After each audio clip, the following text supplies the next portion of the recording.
What are some tips that you can give to us around the creative optimization? Well, tip one for the creative optimization overall, not specific to any format or any channels, don't make assumptions. Creative is a space that can refute any assumptions of the mobile marketers. I have seen that so many times in my personal engagements with my creative teams. And the second tip is that every channel and every platform has different strengths and weaknesses. One way of looking into creative and utilizing the power of creative is to understand the strengths and the weaknesses and play upon the strengths so that we can bring in the most value that is possible from those creatives into the UA campaigns. A good example is Google UAC campaigns can be very troublesome to really identify where the traffic is being driven from, because marketers have really limited visibility into that. But what we found most recently performing really well and bringing in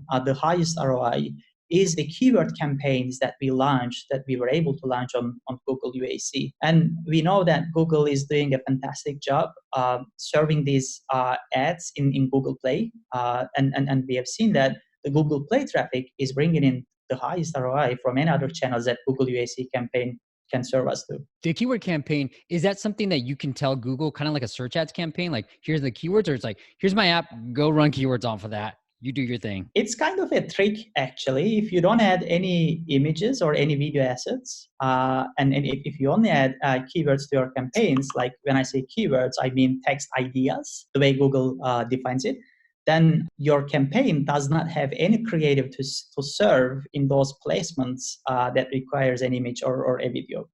It's just a workaround. I like it.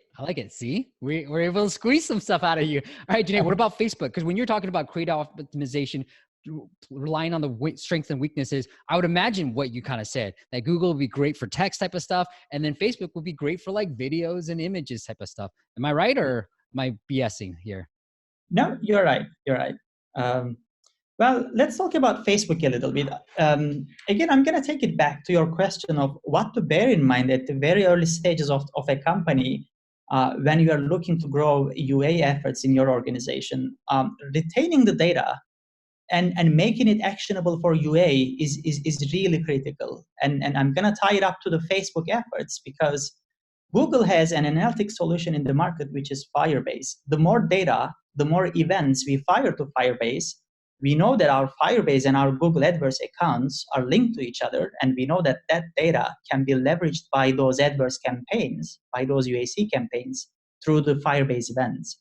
And in Facebook, there is no such leverage. However, by working with MMTs in the industry, we can still feed Facebook with as many data as possible. And that's something that we really pay close attention to.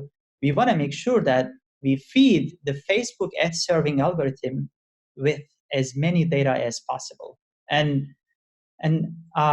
what we see really successful in, and what I see really successful personally in Facebook is their ability to target really high relevant users through their lookalike campaigns. And I really love that feature. It doesn't only offer wide variety of audiences to mobile marketers, but it also offers a unique technology in the mobile performance marketing space, which is ID matching.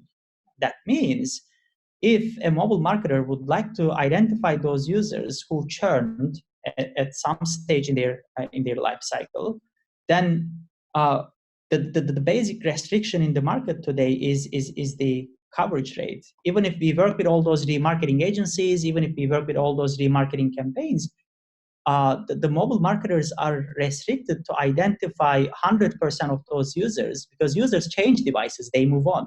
And today's attribution infrastructure is based upon device ID level, not persona level. And that's where Facebook's feature of matching IDs and finding that user, even if the user moved on to using a different device, is a really key parameter to improve the coverage rate in those remarketing campaigns. And I find it really, really successful. I love that.